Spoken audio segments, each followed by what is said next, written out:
मी प्रेरणा बोरगे, आवाज महाराष्ट्रामध्ये आपले हार्दिक स्वागत. पाहुयात आजच्या ठळक बातम्या. जिल्हाधिकारी कार्यालय ठाणे व तहसीलदार कार्यालय मुरबाड यांच्या संयुक्त विद्यमाने श्री छत्रपती शिवाजी महाराज समाधान शिबिर 2026 मुरबाड विधानसभा मतदारसंघात आमदार किसन कथोरे यांच्या नेतृत्वाखाली राबवण्यात आले. माऊली गार्डन मुरबाड येथे शुक्रवार दिनांक 31 रोजी संपन्न झालेल्या या शिबिराचे आयोजक जिल्हाधिकारी डॉक्टर श्रीकृष्ण पांचाळ, उपविभागीय अधिकारी सर्जेराव मुस्के पाटील, तहसीलदार अभिजित देशमुख हे होते. या शिबिरात जवळपास 22 विविध खात्यांमधील अनेक दाखले तात्काळ नागरिकांना देण्यात आले. या प्रसंगी प्रांताधिकारी सर्जेराव मुस्के पाटील, तहसीलदार अभिजित देशमुख, राष्ट्रवादीचे प्रदेश उपाध्यक्ष प्रमोद हिंद्राव, ठाणे जिल्हा परिषदेचे माजी सदस्य उल्हासभाऊ बांगर, भाजपचे अध्यक्ष दीपक पवार, भाजपाचे प्रकाश पवार, अनिल घरत, रामभाऊ दळवी, नगराध्यक्ष मोहन गडगे, उपनगराध्यक्ष नम्रताई तेलवणे, आरपीआयचे अध्यक्ष दिनेश उघडे, माजी नगरसेवक रवींद्र दिसले, माजी सभापती स्वराताई चौधरी, माजी पंचायत समिती सदस्य सीमाताई घरत, वरिष्ठ पोलीस निरीक्षक सचिन दोळेकर, भाजपचे अध्यक्ष दीपक पवार, माजी पंचायत समिती सदस्य अनिल घरत, माजी नगराध्यक्ष मुकेश विसे, बाजार समितीचे संचालक सुरेश बांगरसर हे उपस्थित होते. या प्रसंगी बोलताना आमदार किसन कथोरे म्हणाले की शेतकऱ्यांना विविध प्रश्नांना न्याय जलद गतीने मिळावा या दृष्टीने हे शिबिर आयोजित केलेले आहे. 164 भाडेपट्टे नावावर केले जाणार आहेत. अंगरावरून भांडणे संपवण्यासाठी मोठा निर्णय झालेला आहे. नशिबात एकतरी सातबारा पाहिजे, सातबारा विकू नये ही भूमिका आपली असल्याचे त्यांनी यावेळी व्यक्त केले. या शिबिराला मुरबाड तालुक्यातील असंख्य नागरिकांनी सहभाग घेऊन आपले विविध दाखले तात्काळ मिळवले. या प्रसंगी अनेक लाभार्थ्यांना शासकीय योजनेअंतर्गत मिळणारी साधने, यंत्रे मान्यवरांच्या हस्ते देण्यात आली. 22 जुलैपासून हा कार्यक्रम राज्यभर राबवला जातोय. आपला हा कार्यक्रम काल ठाण्याला सुद्धा झाला. या कार्यक्रमासाठी खासकर उपस्थित असलेले आपले प्रांताधिकारी श्री मुस्के पाटील साहेब, पाटील बोलला थोडंसं त्यांच्या मार्गदर्शनाखाली हा कार्यक्रम सुरू केला गेला आहे. ते आपले तहसीलदार श्री देशमुख साहेब, आमचे सहकारी सिडकोचे माजी अध्यक्ष श्री प्रमोदजी हिंद्राव, आपले उल्हासभाऊ बांगर, भारतीय जनता पार्टीचे अध्यक्ष दीपकजी पवार, दुसरे अध्यक्ष श्री भावाते, व्यासपीठावर उपस्थित असलेले प्रकाशजी पवार आणि घरत, रामभाऊ दळवी, नगराध्यक्ष, त्याचबरोबर उपनगराध्यक्ष, सर्व उपस्थित असलेले आमच्या महिला भगिनी, सर्व उपस्थित असलेले नगरसेवक, प्रमुख कार्यकर्ते, आरपीआयचे दिनेशजी उघडे, त्यांचे सगळे सहकारी, आपण सर्व उपस्थित असलेले तालुक्यातील म्हणजे सर्व लाभार्थी, प्रमुख कार्यकर्ते, जमलेल्या बंधू भगिनी आणि माझ्या कर्मचारी वर्ग, खरं म्हणजे मी मनापासून तुम्हाला सगळ्यांचा आभार मानेन की आपण या कार्यक्रमामध्ये एक चांगल्या प्रकारची दिशा राज्याला देण्याचा प्रयत्न केला. धाडसी निर्णय घेऊन काही कामं होतात. याचं ज्वलंत उदाहरण आपली शासकीय योजना ही गाजली होती. एक खूप मोठ्या प्रमाणामध्ये 3 दिवसाची जत्रा आपण राज्यभर अशा प्रकारची गाजली होती की त्याला खूप चांगलं स्वरूप मिळालं आणि राज्याला त्या बाबतीमध्ये निर्णय घ्यावा लागला आणि त्याची सुरुवात आज महसूल विभाग त्याला प्राधान्य देऊन, राज्य सरकार त्याला प्राधान्य देऊन तुमच्या सगळ्या या कामांना गती येण्याचा प्रयत्न या माध्यमातून. मला मुस्के पाटील साहेबांनी देशमुखांचं मनापासून अभिनंदन केलं पाहिजे की पावसाळ्यामध्ये सुद्धा तुम्ही चांगलं नियोजन केलंय आणि विशेषतः लोकांची उपस्थिती सुद्धा लाभ घेण्यासाठी किंवा काही कामं आली असतील ती करण्यासाठी त्यांनी निश्चितपणे चांगल्या प्रकारच्या नोंदणी करायला सुरुवात केली आहे. सगळ्याच खाते वेगवेगळी पंचायत समिती असेल, कृषी विभाग असेल, पशुसंवर्धन असेल, विशेषतः रेव्हेन्यूशी संलग्न असत नसत पासून सगळ्या खात्यांनी आज इथे या ठिकाणी भाग घेतलेला आहे आणि त्याचा फायदा तुम्हाला आम्हाला चांगला होत आहे. यामध्ये काल समान दिवस राज्याचे महसूल मंत्री ठाणे जिल्ह्याचा आढावा घेतला आणि त्यांनी ज्यावेळेला काही महत्वाचे निर्णय घेतले होते ते निर्णय सुद्धा तुम्हाला सांगितले पाहिजे. या गतीच्या कामामध्ये तुम्हाला नक्कीच पण येतही आपल्याला ती अडचण येणार नाही.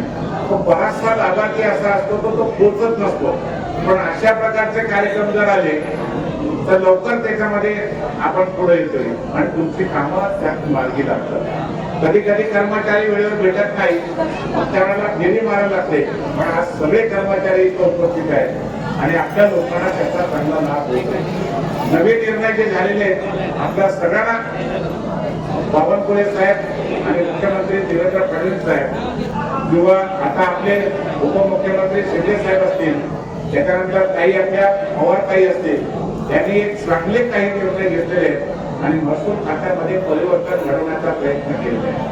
एक फार पूर्वीपासून असलेले जे कायदे होते ते जवळजवळ आता संपुष्टात आणले. शेतकऱ्याला वेळीच त्याचा न्याय मिळाला पाहिजे. जास्तीत जास्त 2 किंवा 3 महिन्यामध्ये केसेसचा निपटारा झालाच पाहिजे अशा प्रकारचं पद्धतशीरपणे नियोजन करण्याचा महसूल विभागाने प्रयत्न केलेला आहे. आपल्याही तालुक्यातला काल आढावा झाला, त्यामध्ये आपल्या वाट्याला एक अजून चांगला एक विषय आला. 164 भाडेपट्टे मुरबाड शहरात 164 भाडेपट्टे हे बऱ्याच वर्षापासून मुरबाडच्या नागरिकांना त्रासदायक होते. आमचे गारकोटी आयुक्त आलेले आज नाहीयेत, त्यांचा सतत पाठपुरा होता, पण तो काल निर्णय झाला 164च्या 64 लोकांना तातडीने ते भाडेपट्टे त्यांच्या नावावर दिले जातील आणि तातडीने त्या पद्धतीने त्याचा निर्णय होतोय. महत्वाचा मुरबाड शहरातला विषय आहे.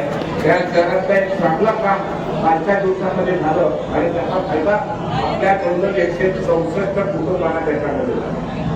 विशेषतः तुमच्या जमीन मोजण्याचा जो प्रकार आहे, तुम्हाला ज्यावेळेला सर्वे करायचा असते तर महिने लागतात. बावनकुळे साहेबांनी निर्णय घेतला 15 दिवसाच्या आत कोणत्याही परिस्थितीत जमीन मोजणीचं काम झालंच पाहिजे. अशा प्रकारचा अर्ज केल्यानंतर तुम्ही पैसे भरल्यावर 15 दिवसामध्ये तुम्हाला त्याची मोजणी करून दिली जाईल आणि सगळ्यात चांगला निर्णय त्या माध्यमातून होतोय. वादाचा विषय जो आहे तो त्या ठिकाणी संपून जातोय आणि वादामुळे भांडणं होतात, तो सुद्धा विषय संपून जातो. खरं म्हणजे आपल्या तालुक्यामधला गावठाणांचा पण आपण द्रोणने सर्वे केलाय. बहुतेक गावांचा ज्यांना आपल्याला आपण सर्वे केलाय त्या सर्वेच्या माध्यमातून जे प्रॉपर्टी कार्ड तयार झालंय ते सुद्धा वाटप गावागावांच्या झालंय. काही गावं जे शिल्लक आहेत त्यांचा सुद्धा तातडीने केलं जाईल. त्यामुळे आपला दगडांच्या वरून जो अंगणावरून भांडणं होतात की बरेचसे मुरबाड तालुक्यातले भांडणं संपवण्याचा विषय होता, तो सुद्धा निर्णय आपल्या दृष्टीने महत्वाचा होतोय. वादाचे विषय असतील ते जमिनीवरून असतात. जमिनीच्या सगळ्याच बाबतीमध्ये मग वनपट्टे असतील, वनपट्टे सुद्धा वनपट्टे धारकांना तातडीने त्याचे निर्णय दिले गेले आणि ते लवकरात लवकर राहिलेले आहेत ते सुद्धा पूर्ण करण्याचा प्रयत्न होतोय आणि त्याचा फायदा खऱ्या अर्थाने आमच्या शेतकऱ्यांना त्याचा चांगला होतो.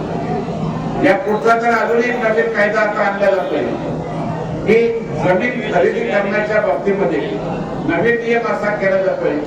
जमीन खरेदी करणारा जो असेल विद्वान साहेब त्याला अगोदर जमीन सर्वे करून द्यायची, मोजणी करून द्यायची, नंतर त्याचा डॉक्युमेंट करा.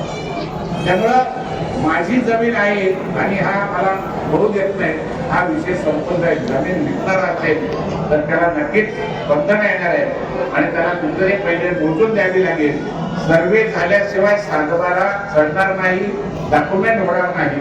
त्यामुळं अजूनही माझ्या मनातला एक विषय आहे तो की नशिबाला एकतरी सातबारा हवा. त्याच्यामुळे मला त्या सातबाऱ्यावर कोणी विकणार नाही आणि विकूच नाही ही भूमिका खऱ्या अर्थाने आपण सगळ्यांनी त्याच्यात करावी.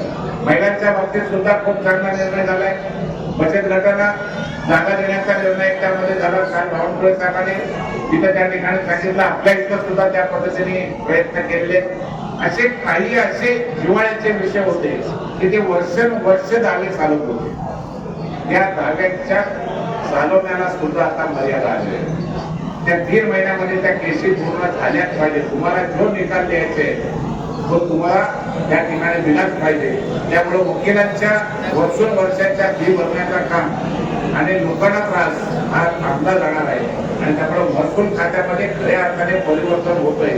वेगवेगळे अजून एक खूप विषय आहेत. तुम्हाला त्याची पुस्तिका आपण सुद्धा प्रिंट करतो की सगळ्यांच्याकडे आपण पाठवणार आहोत जेणेकरून महसूल विभागाच्या कायद्यांच्या झालेला बदल हा आमच्या शेतकऱ्यांना त्याची माहिती व्हावी. ही भूमिका आज आपण चांगल्या पद्धतीने घेतोय आणि त्याचा उपयोग आपल्या शेतकऱ्यांना त्याचा जास्त व्हावा ही एक चांगली जिव्हाळ्याची गोष्ट आहे. आणि जमीन हा तुमचा आणि आमचा सगळ्यांचा जिव्हाळ्याचा विषय आहे. एक वेगळ्या पद्धतीने आपण ह्या गोष्टीला प्राधान्य देऊया. 11 वर्ष ज्याच्या ताब्यामध्ये आपण घर बांधलं असेल आणि ती जागा असेल, बऱ्याच वर्ष त्याच्यावर नोटीस आहेत होत्या, तोडण्याचा प्रयत्न केला जात होता.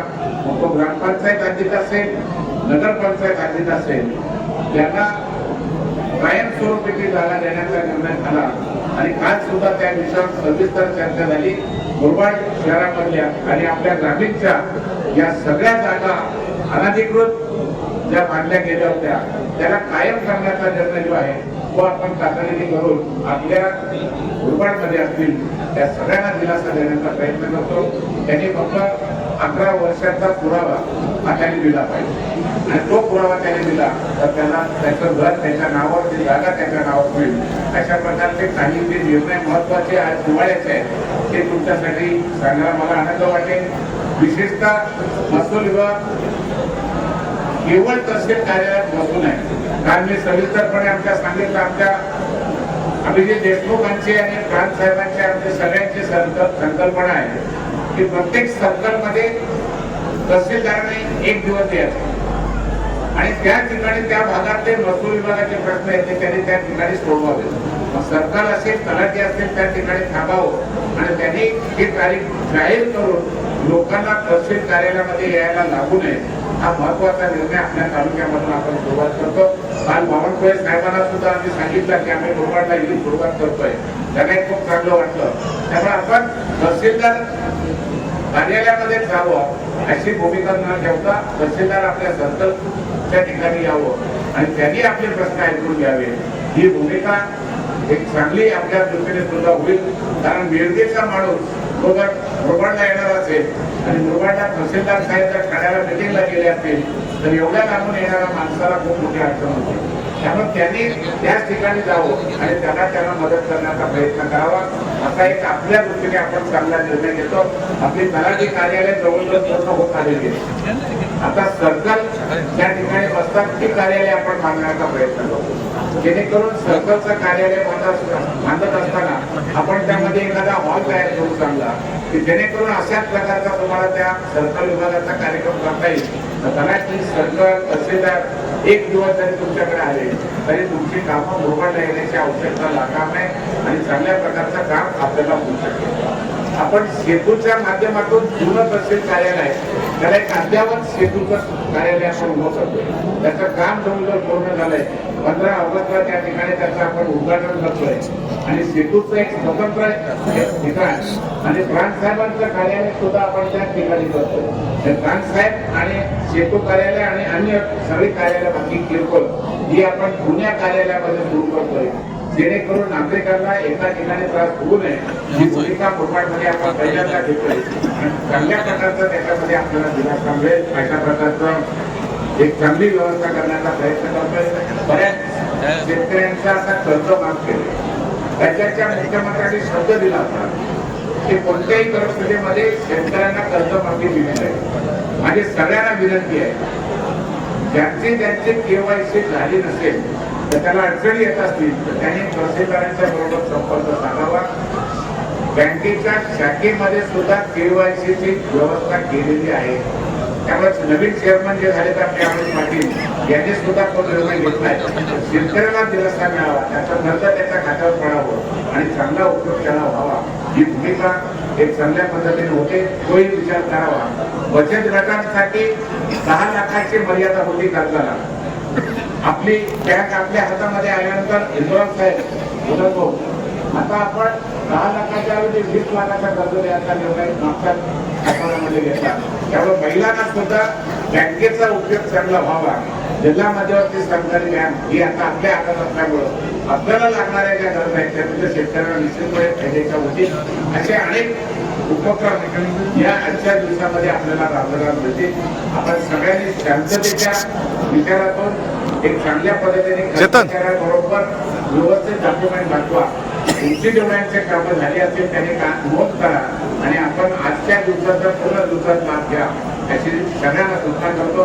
मनापासून सगळ्या पत्रकारांचा पण मी आभार मानतो की आपण सगळेजण उपस्थित राहिल्यात.